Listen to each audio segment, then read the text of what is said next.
Hey all, welcome back to our channel Google Priya Kumar's podcast. இன்னையோட thought பார்க்கலாமா?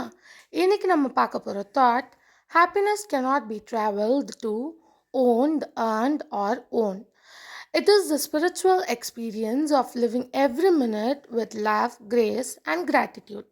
அதாவது சந்தோஷம்னு ஒரு இடத்துக்கு போய் அடையிற விஷயம் இல்லை, பணத்தால் வாங்குகிற விஷயமும் இல்லை, சம்பாதிச்சு கிடைக்கிற விஷயமும் இல்லை.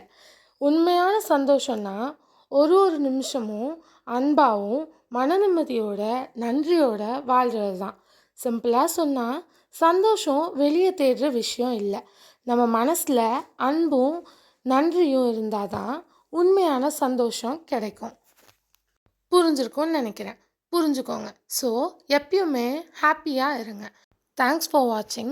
லைக், ஷேர், சப்ஸ்கிரைப்லாம் பண்ணிக்கோங்க. இன்னொரு தாட்டில் உங்கள் எல்லாரையும் கண்டிப்பாக மீட் பண்ணுறேன். By guys.